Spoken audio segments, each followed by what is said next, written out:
Mientras que Harry Potter cruza el andén 9 3/4 por primera vez, Frodo pone un pie por primera vez fuera de la comarca y Luke Skywalker sale de Tatooine por primera vez. Mientras eso sucede, un joven de 18 años se mete de polizón a un barco rumbo a Europa. Otro joven de 19 años se sube a un avión rumbo a Francia para cursar la universidad. Una chica se embaraza por primera vez y un hombre de 43 años decide terminar su relación, su matrimonio, porque simplemente ya no encuentra lo que necesita para su vida. ¿Qué tienen en común estos personajes y estas personas?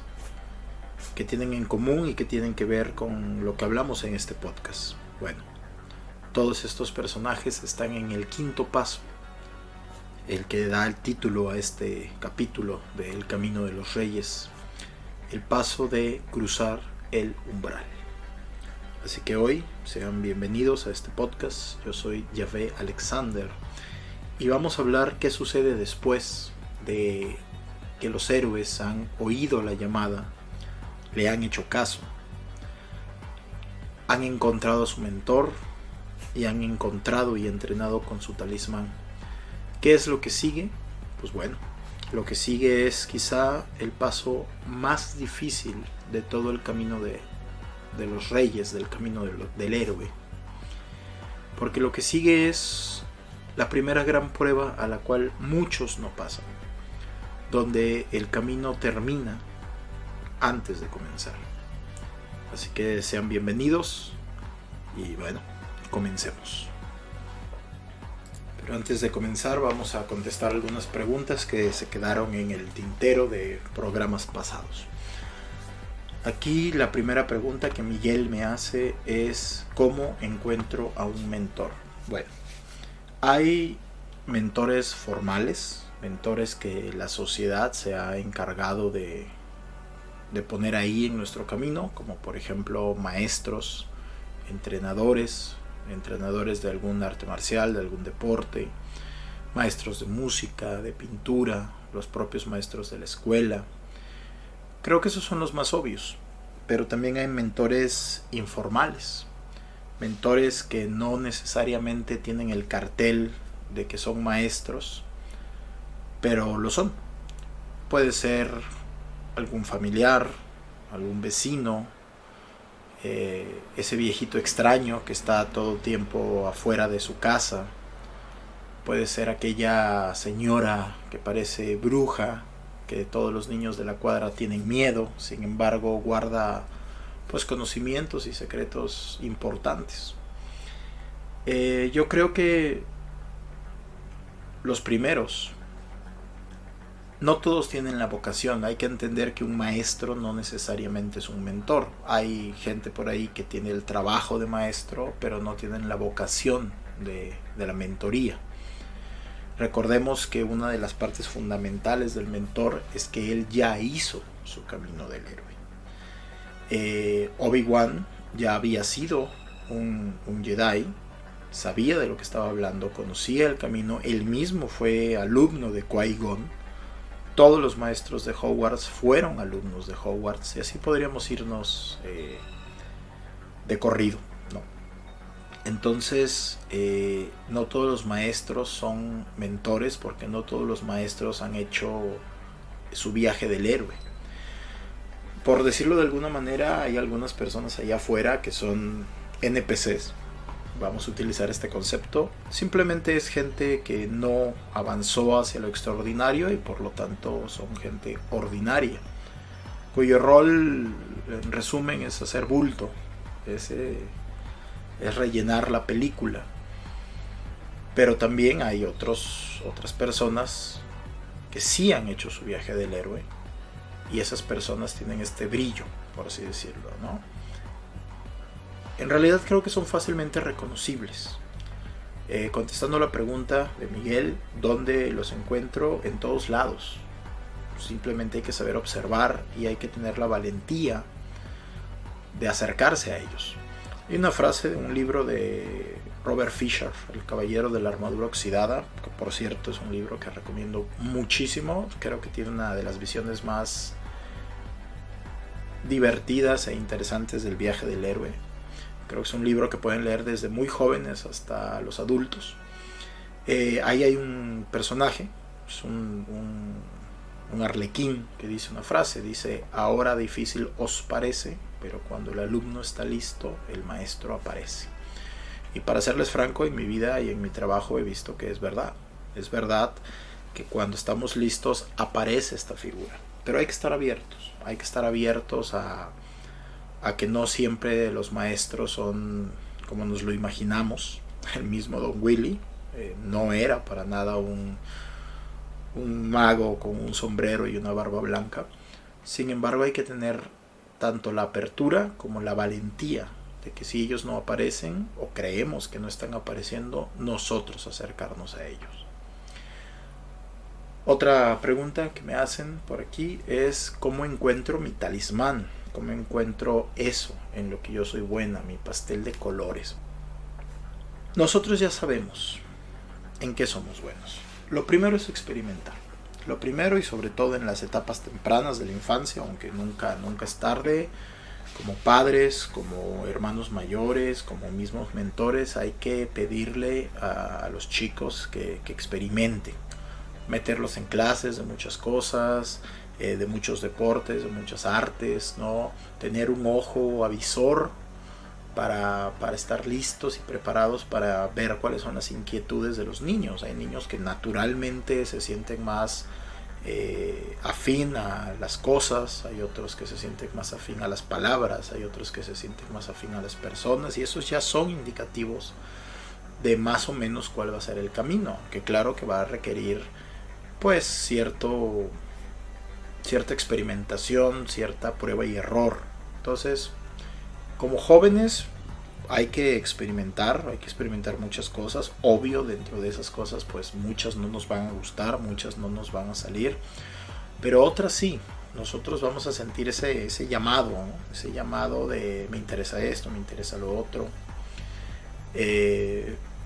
Entonces por ahí hay como una pequeña brújula que ya está apuntando hacia una dirección.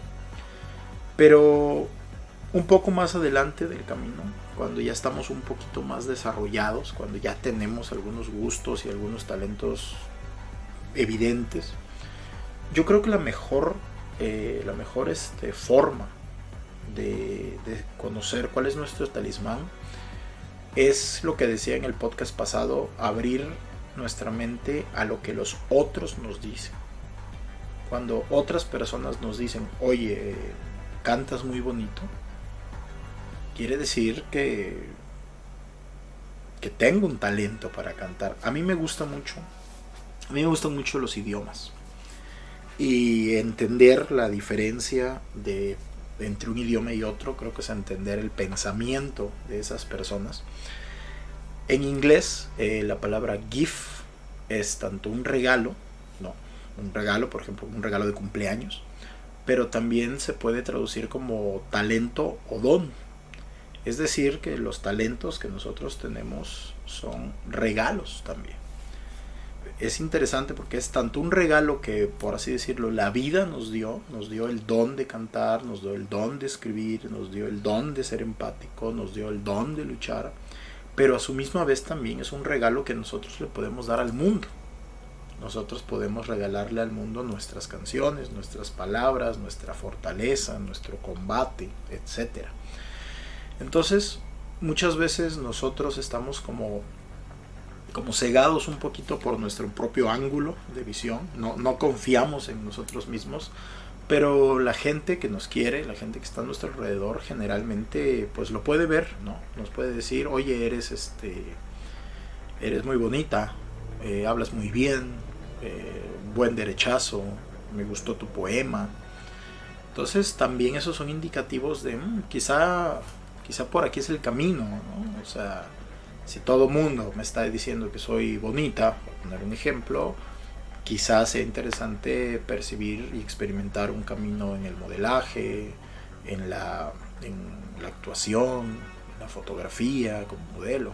vamos a experimentar y a lo mejor funciona. A lo mejor no es tan obvio muchas veces, ¿no? A lo mejor una persona que es bella físicamente puede decir voy a ser modelo, pero a lo mejor resulta que el mundo del modelaje de pasarela no le agrada, no le gusta, pero puede descubrir que sí le gusta, por ejemplo, ser modelo de fotografía. Puede ser, hay que experimentar. Y el tercer punto es que ya que nosotros tenemos cierta inclinación a ciertos talentos y ya que la gente nos está diciendo cuáles son como dónde destacamos, por así decirlo, creo que también hay un factor de intuición, creo que también hay un factor de necesidad, ¿no? Para mí la historia de Galaxia es fundamental porque realmente ella ya sabía cuál era su talismán, solo que no quería aceptarlo. Y cuando digo que hay un factor de intuición es porque muchas veces en realidad nosotros ya lo sabemos, pero pues es cuando Luke Skywalker recibe el sable de luz, también está recibiendo el compromiso y todo lo que viene en él de ser un Jedi, porque no es que tengas el sable de luz y ya está, no es el fin del camino, de hecho es el inicio. Ojo que en el esquema del viaje del héroe ni siquiera hemos atravesado, o sea, ni siquiera, la aventura no ha comenzado aún. O sea, tener el talismán no es el premio, es la llave, ¿no? Entonces, yo creo que muchas veces nosotros ya sabemos cuál es nuestro talismán, pero nos negamos, hay una negación consciente o inconsciente, porque sabemos que al aceptar el talismán tenemos que aceptar las responsabilidades que vienen con él. Entonces, contestando esta pregunta, ¿cómo encuentro mi talismán? Yo primero les invitaría a hacerse una pregunta. No lo habrás encontrado ya, pero te estás negando a hacerlo. Por ahí también me pregunta Jesús, ¿cómo ser un buen mentor?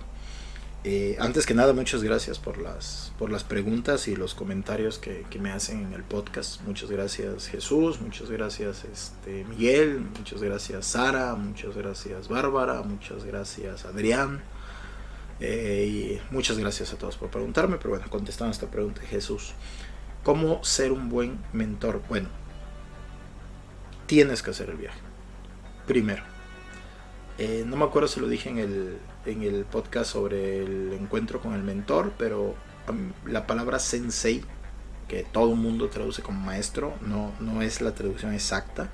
Sensei significa quien caminó antes que yo, por lo tanto es quien conoce el camino. Entonces, para ser un buen mentor, primero tienes que conocer el camino. ¿Cuál camino? El camino del viaje del héroe. Es decir, tú también tienes que haber pasado por todos estos pasos de los que estamos hablando y de los que hablaremos, ¿no? Decía hace rato la diferencia entre maestros y mentores, y ojo que estoy utilizando las palabras así a la ligera.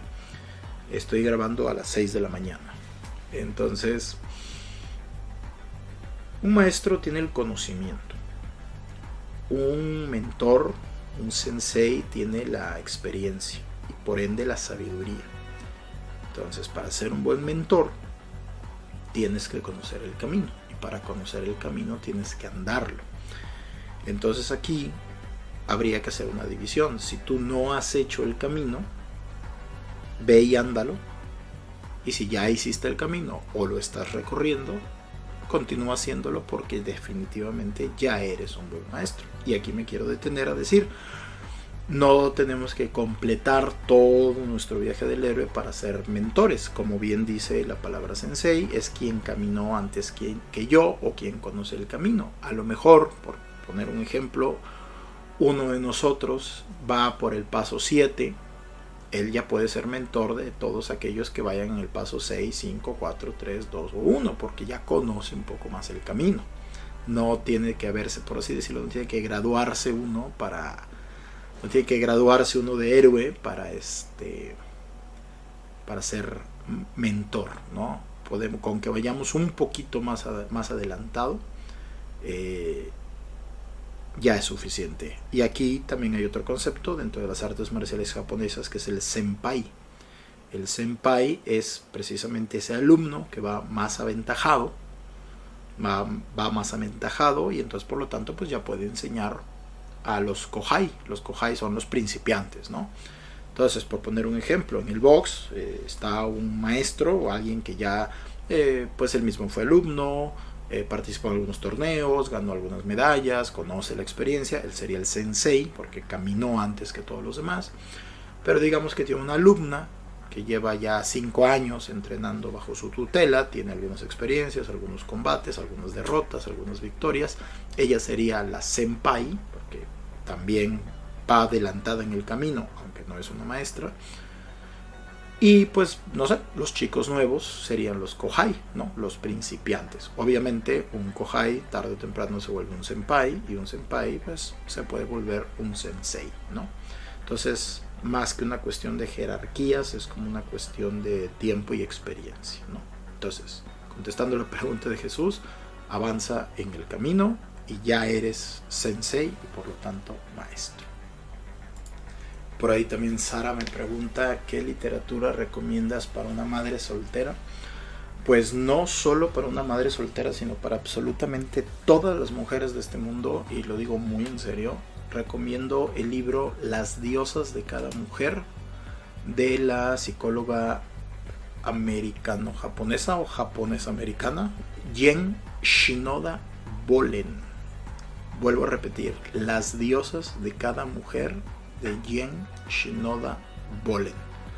Creo que es un libro fundamental para entender la psique femenina, los diferentes arquetipos de la psique femenina y las diferentes etapas en las que una mujer puede, pues bueno, más que puede, va a vivir como infante, como adolescente, como mujer adulta, como madre, como anciana, etcétera, etcétera. Es pues un libro al cual pretendo dedicarle toda una serie de podcasts. Si se lo están preguntando, también existe su versión masculina, Los dioses en cada hombre. Recomiendo los dos. Aquí aprovecho para mandarle un saludo a Bárbara, que fue quien me recomendó estos libros y que sé que escucha el podcast. Pero, pues bueno, para una madre soltera y para cualquier mujer, recomiendo este libro, es buenísimo. Ya más adelante vamos a platicar de él. Pero bueno, ya llevamos casi 20 minutos contestando preguntas, lo cual les agradezco muchísimo porque pues ya casi me hicieron medio podcast. Pero ahora sí vamos a entrar en materia. El capítulo de hoy se trata sobre el quinto paso en el viaje del héroe. Vamos a hacer un pequeño recordatorio porque creo que es importante hacer parar aquí un poco, porque ya estamos en la frontera, ya estamos en un punto crucial en el viaje del héroe. Recordemos, paso número 1, oímos la llamada, sentimos esa inquietud que puede venir por alguna tragedia, por algún llamado de afuera, por alguna necesidad que simple y llanamente la versión actual de nosotros ya no puede satisfacer. Entonces oímos la llamada, pero hay un rechazo, tenemos miedo, tenemos duda, no nos sentimos capaces, etc. Aquí aparece un mentor, aparece una figura o una idea que nos dice que hay un mundo allá afuera, que es posible, que sí es posible para nosotros oír esa llamada, emprender ese viaje, que va a tener sus costos, va a tener sus riesgos, pero que dentro de nosotros existe el potencial de no solo de hacerlo, sino de llegar muy lejos. Aquí es donde entra el talismán, generalmente dado por el mentor, que puede ser, en las historias casi siempre es un objeto, pero también es una habilidad, un talento, esa conexión con nuestro potencial, esa conexión con lo divino, no en un sentido religioso, sino en un sentido metafísico, es decir, más allá de la física. Por ejemplo, hacer que una pareja se enamore por una canción que nosotros hacemos, eso va más allá de la física. Construir una sinfonía o una saga de libros o ganar un combate,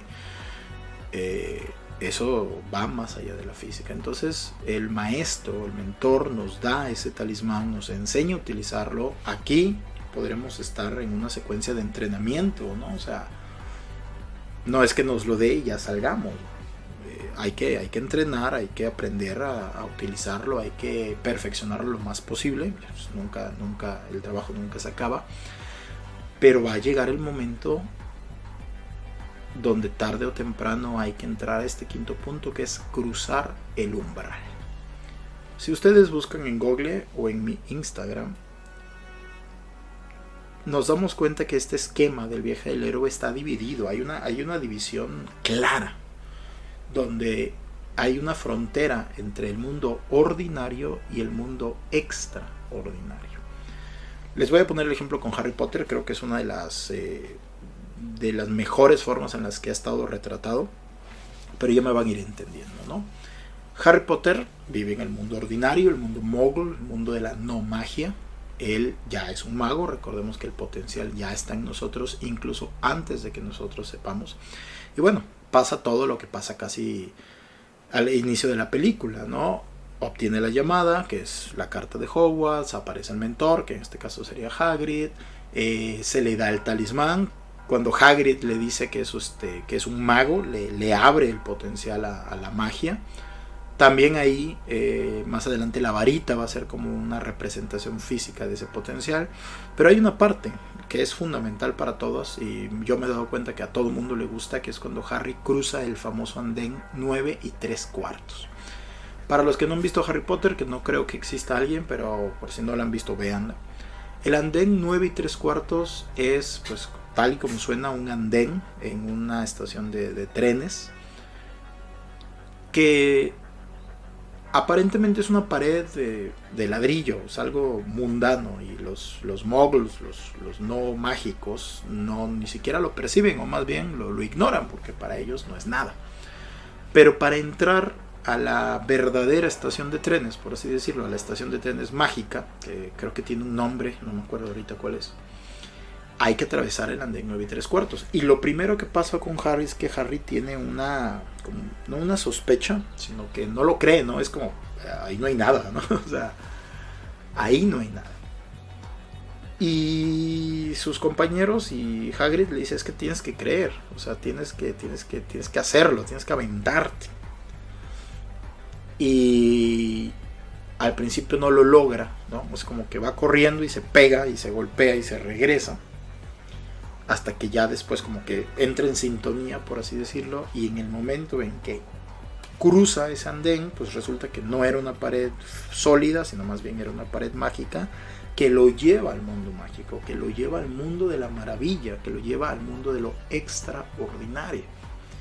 Es decir, hay una frontera entre lo ordinario y lo extraordinario. En El Señor de los Anillos hay una parte donde, creo que Sam, si no me equivoco, Sam dice, ya pasa todo, ¿no? Pasa todo lo del anillo, pasa todo lo de la comarca, y ya cuando oyen la llamada, cuando van a viajar, ya cuando se deciden y comienzan a salir de la comarca, hay una parte donde Sam se detiene y dice, cuando ponga un pie, otro pie delante, es lo más lejos que habré llegado en mi vida. Esa, por ejemplo, también es otra frontera.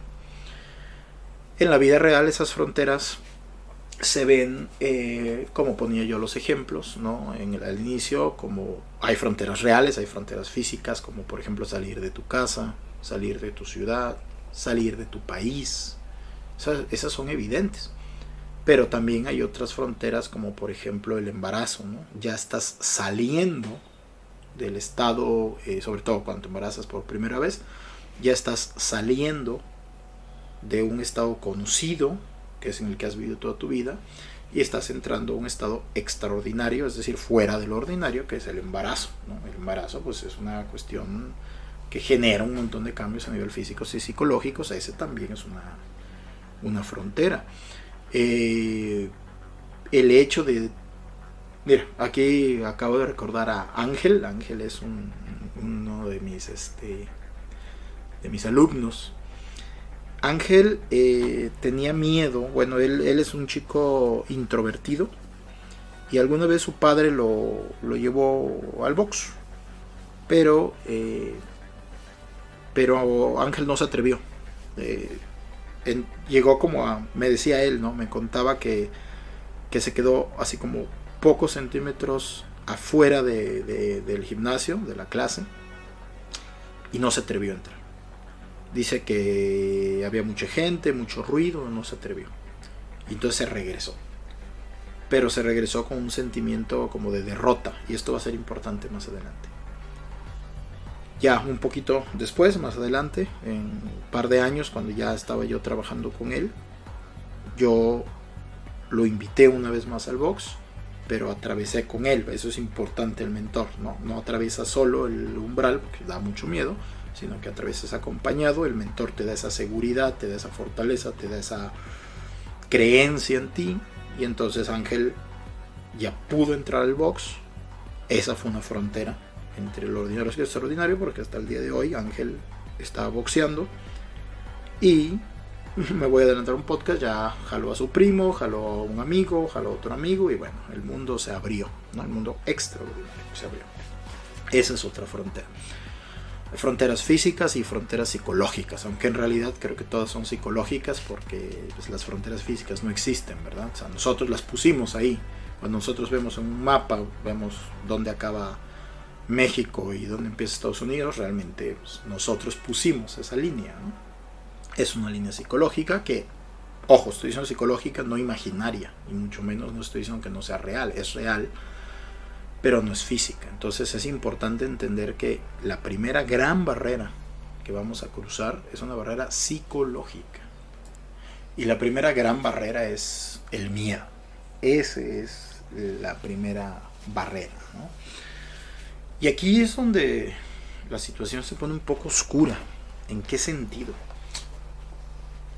Cuando nosotros vemos una película o un cuento, una novela, obviamente, como la novela tiene que continuar, como Harry Potter tiene que tener sus aventuras, porque si no, no hay libro o película. Cuando Luke Skywalker se sale de Tatooine por primera vez, obviamente nosotros vemos lo que sigue, porque pues es parte de la ficción, parte del cuento. Pero aquí hay que decir algo importantísimo, y quizá un poco duro.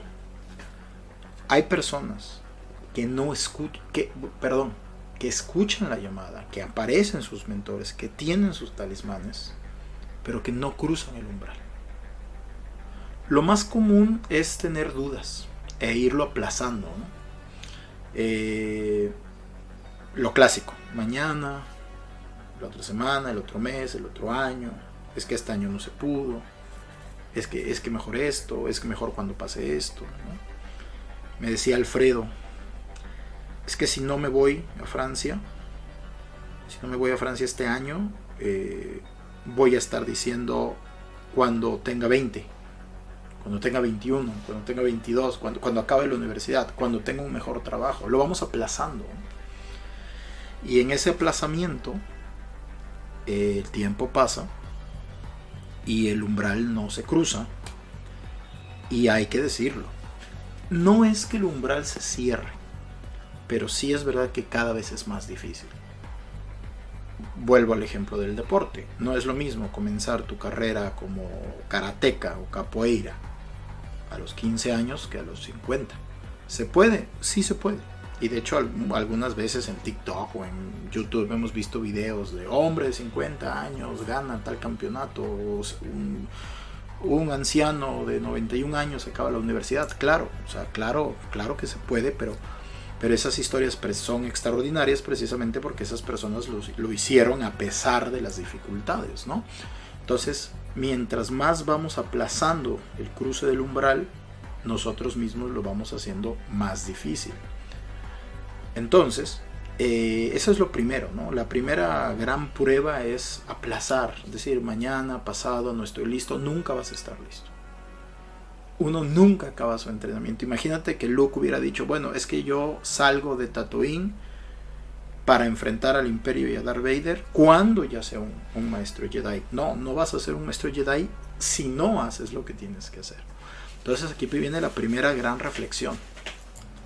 La primera gran reflexión que hay que hacer es: estoy aplazando cruzar el umbral, estoy poniendo excusas, estoy poniendo razones, entre comillas, que parecen perfectamente lógicas y perfectamente válidas, pero no lo son, ¿no? Después, el otro guardián es el miedo. Y aquí hablo de esta palabra, esta figura arquetípica, porque muchas veces en muchas historias el umbral no es algo, ¿cómo decirlo?, libre de atravesar. En Harry Potter sí, ¿no? En Harry Potter es como ahí está, puedes cruzarlo, pero en algunas obras, y ahorita estoy pensando mucho sobre todo en los videojuegos, el umbral está protegido por un guardián. Esta es una de las figuras arquetípicas, así como el héroe es una figura arquetípica, así como el talismán es una figura arquetípica, así como el mentor es una figura arquetípica. Pero hasta ahora hemos visto figuras arquetípicas, por así decirlo, positivas o benignas, que están a favor del héroe. Pero aquí aparece la primera, una que es antagónica, es decir, que está en contra del propósito del héroe, que es el guardián. Sí, bueno, en los videojuegos se da... acabo de tener el ejemplo perfecto con Matrix. En Matrix, los agentes son guardianes. ¿Cuál es el trabajo de los agentes? El trabajo de los agentes es precisamente evitar que la gente salga de la Matrix. En Matrix, cuando uno toma la pastilla roja, que sería la representación de la llamada, cuando la acepta y hace uno este cruce entre la Matrix y el mundo real, ¿no? Bueno, hay agentes de la misma Matrix que su trabajo en específico es evitar que eso suceda. Estos agentes representan pues precisamente lo que estamos hablando: el miedo, la duda, la incertidumbre, la falta de confianza. En los videojuegos, decía yo, siempre entre un escenario y otro hay como este jefe final, ¿no? Este boss. Estoy pensando mucho ahorita en juegos como Elden Ring, Dark Souls, ¿no? Que se basan en estos jefes, ¿no? Y los jefes nos vienen a poner a prueba, es decir, como todo lo que aprendiste, ahora lo tienes que poner a prueba, porque si no, no puedes pasar, no puedes acceder a lo que sigue, no puedes acceder a lo otro. Y entonces siempre en este tipo de videojuegos hay que hacer como este reto, ¿no? Que a veces nos derrota, hay que intentarlo. Por ejemplo, estos juegos que estoy diciendo son como particularmente difíciles, pero en el mismo Mario Bros, ¿no? En el mismo Mario Bros había estas versiones de Koopa, de Bowser, y en diferentes. Es muy común que en los videojuegos esté esta figura del guardián, pero en Matrix es el ejemplo también perfecto. También, por ejemplo, en El Señor de los Anillos serían los Nazgûl.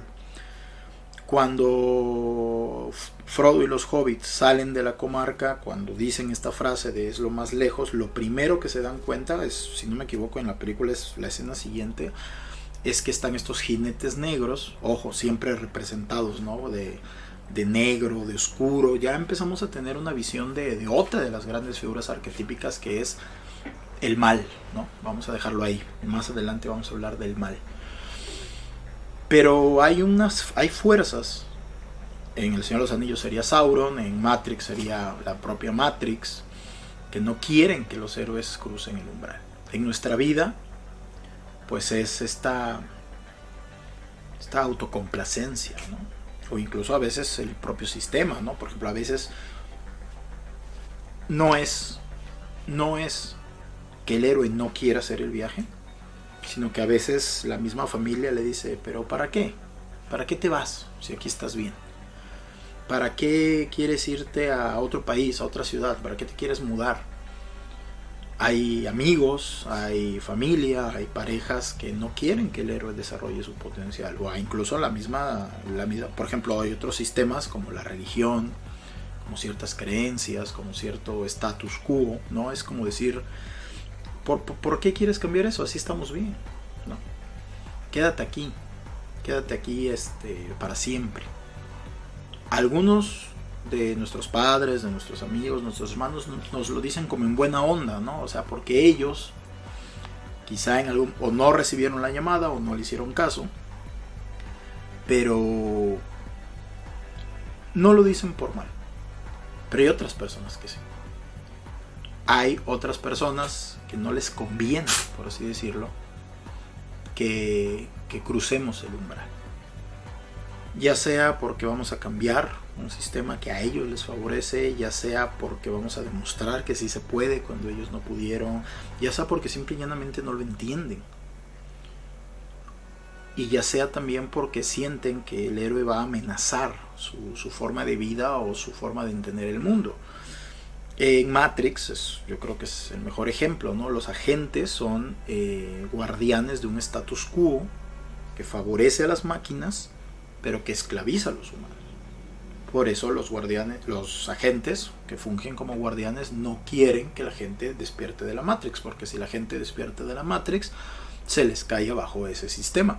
Entiendan eso como gusten. Pero piensen en lo personal, Los guardianes a los que yo estoy enfrentando, ¿a qué orden pertenecen? ¿Pertenecen a un orden familiar, a un orden social, a un orden ideológico? Mi madre no quiere que yo me vaya de la casa porque le conviene a ella o porque me conviene a mí. Y eso es algo muy personal, es algo muy íntimo. Es algo que yo desde este lado no puedo contestarles uno a uno a ustedes. Es algo que ustedes uno a uno se tienen que hacer la pregunta, y a veces pues hay engaños, ¿no? O sea, a veces no es fácil verlo. Por eso es un guardián, por eso es una prueba.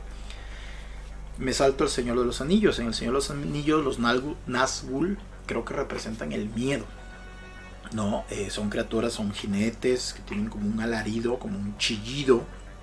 Y hay una escena donde están los hobbits abajo como de un tronco, y esta criatura en su caballo con ojos rojos está como observando, y ellos están muriéndose de miedo, porque son hobbits, son seres pequeños que no tienen las habilidades, las tendrán en el futuro, pequeño spoiler, pero no tienen la habilidad de enfrentarse a una criatura de este tipo. En Harry Potter están los dementores, ¿no? Que por ejemplo ahí, saltando un poquito, los dementores protegen Azkaban, ¿no? Que es esta prisión. También fungen como guardianes, ¿no? Bueno, entonces tenemos estas figuras. La figura que representa el miedo, la duda, la sombra del mal, la sombra del dolor.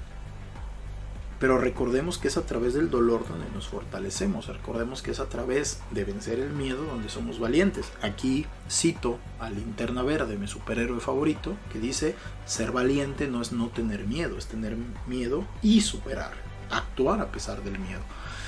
Cruzar el umbral de 9 3/4, salir del planeta, vencer al guardián del miedo. En Matrix, sobre todo en la primera, uno de los grandes temas es vence al guardián. Vence a aquel agente que no quiere que despiertes, que no quiere que vayas más allá, porque más allá de esta frontera es donde está tu potencial.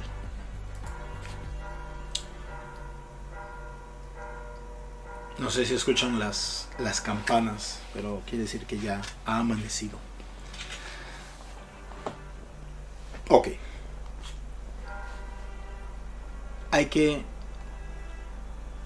¿Qué pasa si no derroto al guardián? En Matrix, cuando salió, no me acuerdo si la 2 o la 3, salieron unos cómics. No fueron muy populares, por así decirlo, pero creo que son buenísimos. Tienen son como pequeños vistazos de ciertos temas de Matrix, ¿no? Como del universo de Matrix, pero me voy a enfocar en uno que se llama la píldora azul. Porque nosotros en la película vemos qué es lo que sucede cuando alguien toma la píldora roja, es decir, cuando escucha la llamada y la acepta y pasa todo lo que estamos hablando, que es lo que les decía hace rato. Vemos lo que hay que ver, vemos cómo sigue el viaje del héroe. Pero este cómic es buenísimo, porque primero, cuando el cómic empieza, nosotros pensamos que estamos viendo la vida de Neo. Lo mismo, ¿no? Un hombre encerrado en su rutina, en el mundo ordinario, que se siente como incompleto. De hecho, hay una frase, ¿no? Que Neo dice como que sabes que algo está mal, como que sabes que hay algo que falta, ¿no? Esa es la llamada. Aparece el mensaje de Trinity, ¿no? Igual, estamos viendo igual que en la película, ¿no? Trinity le dice sigue el conejo blanco, esa es otra llamada. Va a la disco donde encuentra a Trinity, ese es el encuentro con el mentor. Trinity le habla de la Matrix, habla de los agentes, todo igual, hasta el encuentro con Morfeo, que es el otro mentor. Y por ejemplo, Morfeo también sería un guardián. Cuando Morfeo te da a elegir, también está fungiendo como guardián, ¿no? Pero es un guardián benigno, más que ahí también a veces esta figura se le conoce como la esfinge. Recordemos que la esfinge de Tebas decía un acertijo, y si lo decías bien, bueno, si lo contestabas bien podías pasar, y si no lo contestabas te devoraba. Morfeo de cierta forma es la esfinge, que es otro tipo de guardián, que el acertijo es elige tu camino. Entonces en este cómic vemos exactamente el mismo viaje, solo que hay una pequeña diferencia. Este personaje que entendemos ahí que no es Neo, toma la píldora azul. Es decir, desoye la llamada. No se atreve, tiene duda, tiene miedo, es derrotado por su guardián interno. Y entonces vemos por primera vez qué es lo que pasa, porque nosotros cuando vemos Matrix sabemos qué es lo que pasa cuando tomamos la píldora roja. Pero seguramente ha habido muchas otras personas que hicieron todo este viaje, o sea, quién sabe cuántas veces Morfeo y Trinity, porque de hecho sí lo dicen, creo que lo dicen en la 2, que todos los despertados, no sé, las píldoras rojas, ya me acordé, lo dice Cypher en la 1, o sea, él me dijo que yo era el elegido, o sea, en realidad esto que nosotros estamos viendo de Neo, que como espectadores es la primera vez que lo vemos, en realidad ha pasado muchas veces, como ahora mismo en la vida, ha pasado muchísimas veces, está pasando muchísimas veces. Ahora mismo hay héroes que están oyendo su llamada por primera vez, y también hay héroes que la están desoyendo, y hay héroes que se están encontrando con su mentor, que están conociendo su talismán, pero también hay héroes que están negándose a la llamada, y también hay héroes que están perdiendo ante el guardián. Y en este cómic nosotros vemos qué es lo que pasa cuando Morfeo le dice: si tomas la píldora roja vas a ir por el agujero de conejo, pero si tomas la píldora azul te despertarás en tu cama, vas a creer lo que tú quieras creer. Nosotros vemos eso y vemos cómo este hombre se despierta como al otro día, y él mismo dice: tuve un sueño extraño, soñé que había una mujer y una disco y un sujeto con unas píldoras. Él se autoengaña y se levanta y va a su vida normal, pero de pronto comienza a ver a los agentes, como los agentes como que pierden interés en él, es como ya no es una amenaza, pero él empieza a tener comportamientos obsesivos. Él empieza a decir: siento que olvidé algo, y empieza, ya me acordé que ya conté esto en otro podcast, pero vale la pena ahorita, vale la pena recordarlo. Él empieza a entrar en un estado que en psicología se conoce como neurosis, y decide poner su vida patas para arriba, termina todas sus relaciones y al final acaba muerto. ¿Qué quiere decir este cómic? ¿Por qué lo estoy usando? Porque él lo que hizo fue matar su potencial. Él podía haber sido Neo, él podía haber sido el protagonista de la película, él podía haber sido el héroe, pero no pudo vencer al guardián, no supo cómo hacerlo, y entonces se convirtió en algo peor que alguien que no es un héroe. Se convirtió en un héroe que se negó a sí mismo. Y créanme, porque lo he visto, que eso jamás va a acabar bien. Cuando en el cómic este personaje se toma su vida, se suicida, a mí me gusta pensarlo como un simbolismo de que mató su potencial, porque él siguió viviendo. Cuando él tomó la píldora azul, él siguió su vida, pero él sabía que había algo más, lo vislumbró, y creo que es una de las peores cosas que nos puede pasar, ¿no? Ver que sí hay otro mundo, tener como mirar por un agujero, ver el mundo extraordinario y no poder acceder a él. Esa es la condena a la que nosotros mismos nos condenamos, valga la redundancia. Y lo cierto es que hay un montón de personas que hoy en día son ese tipo de personas. Les voy a llamar píldoras azules. Me gusta el concepto de píldora azul. Son personas que vivieron los pasos, pero no pudieron atravesar el umbral. Creo que las figuras más trágicas son las que no pudieron atravesarlo por algo ajeno a ellos, pero también hay figuras que no pudieron atravesarlo porque en esa batalla de jefe se rindieron. El miedo les ganó y dijeron este juego es muy difícil, ya no lo voy a jugar. Algunos intentan convencerse y decir es imposible. Es imposible, no se puede. Pero sí se puede porque otros lo han hecho. Y esa es la frontera entre lo ordinario y lo extraordinario. Dice mi gran amigo Marco, a ver si lo digo bien, pero dice, la diferencia entre lo ordinario y lo extraordinario es ese extra, ¿no? Esa hora extra de sueño,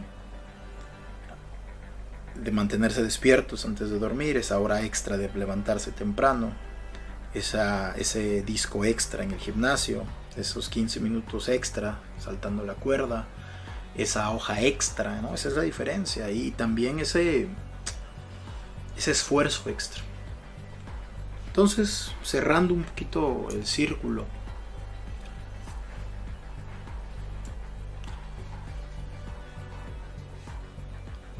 cuando nosotros nos encontramos frente al umbral, nos encontramos a ese día donde tenemos que terminar nuestra relación, donde tenemos que dar esa plática, donde tenemos que subirnos al ring, donde tenemos que dejar atrás a nuestros padres, a nuestra familia, cuando tenemos que irnos a un país desconocido, también aparece el guardián, también aparece Morfeo y nos pregunta, ¿qué elige? Porque aquí viene una gran verdad, y esto a mí es algo que me gusta mucho de Matrix. No te obligaban a salir, no era una obligación. El héroe elige, tú eliges. Cuando Morfeo, cuando la esfinge aparece y te dice elige entre la píldora roja y la píldora azul, la elección es tuya. Si tú hoy que me estás escuchando no has salido de tu casa, ahorita tú estás pensando y estás diciendo no lo he hecho, eres tú el que elige. Y ya conocemos los dos caminos. Si tomas la píldora azul ya sabemos qué es lo que pasa, si tomas la píldora roja también ya sabemos qué es lo que pasa. Oye, pero es que los dos caminos parecen dolorosos, los dos caminos parecen difíciles, ¿cuál es el camino fácil? Ninguno es el camino fácil, porque en el mundo extraordinario está lleno de maravillas, pero también está lleno de peligros. La diferencia fundamental entre el mundo ordinario y el mundo extraordinario es que en el mundo ordinario todo está controlado y protegido. Están nuestros padres, está nuestro idioma, están nuestras ideas para protegernos. La comarca era casi un Edén. Harry vivía con sus tíos y bueno, lo maltrataban, pero pues, le daban de comer, le daban techo, iba a la escuela. Luke en su planeta era pues un granjero, tenía sus tíos lo amaban. Alfredo vivía con su madre en su casa, tenía todo. Y muchos otros. Ángel cuando tomó la píldora azul por primera vez y regresó, pues regresó a una vida cómoda. Pero la comodidad es una prisión. La píldora, cuando cruzamos el umbral, pues entramos al mundo donde ahora hay centinelas, donde ahora hay dementores, donde ahora hay Nazguls, donde ahora está el Imperio y están los Stormtroopers y hay grandes males, que ya más adelante vamos a hablar de ellos, ¿no? No hay camino fácil. Pero sí hay un camino lleno de gloria, lleno de honor, lleno de aventuras, lleno de experiencias, lleno de compañeros, lleno de mentores. Imagínense que hubiera sido de Harry si no cruzaba el umbral. Imagínense que hubiera sido de la Tierra Media si Frodo, Sam, Merry y Pippin no hubieran cruzado el umbral. Que hubiera sido de la galaxia si Luke no hubiera cruzado el umbral. Ahora imagínense que hubiera sido de sus vidas si no hubiesen cruzado el umbral. Y aún mejor, imagínate qué va a ser de tu vida si no cruzas el umbral. ¿Da miedo? Sí, da mucho miedo. ¿Hay terrores allá afuera? Muchos. Pero ¿por qué debo cruzar el umbral? ¿Por qué debo dejar lo que conozco, mi comodidad? No. Número 1, porque tu comodidad es tu prisión. Y número 2, porque el mundo te necesita. Porque el héroe no es héroe para él. El héroe es héroe para los demás. Harry Potter era necesario para vencer a Voldemort. Luke Skywalker era necesario para vencer al emperador. Sam, Frodo y compañía eran necesarios para vencer a Sauron. No es para ti, es para los demás. El hecho de que tú salgas y cruces el umbral no es para ti, es para los demás. Y más adelante vamos a ver, más adelante se los digo desde ahora, en el último capítulo de esta serie vamos a entender por qué deben existir los héroes. Pero bueno, si ven las películas me van a entender. Hoy lo digo así: si no encuentras en ti la fuerza de tomar la píldora roja, si no encuentras en ti el valor, el coraje, la fortaleza para cruzar el umbral, deja de verte a ti y ve el mundo que te rodea. Hay un imperio galáctico malvado allá afuera. Hay un hechicero oscuro que está planeando volver. Hay un señor oscuro dispuesto a corromper la creación. Hay un sistema que nos esclaviza. Alguien debe luchar contra ellos. Y ese alguien eres tú. Cruza el umbral. Bueno, pues ese fue este capítulo. El capítulo, ya ni sé en qué número vamos. Creo que es el número 5. Solo agradecerles una vez más por haber llegado hasta aquí y recomendarle que me sigan en mis redes sociales. Yahvé Alexander, Y-A Pichica H-E espacio Alexander con X. Instagram, Facebook, Twitter, TikTok. En Instagram puse un enlace donde van a ver mi Linktree, un enlace donde pueden darle clic y ver, los va a dirigir hacia todas las otras redes donde subo contenido. En cada una de las redes trato de subir contenido diferente. Y también ahí van a encontrar un enlace a una plataforma que se llama Invítame un Café, donde si quieren cooperar sería agradecido, pero no es necesario.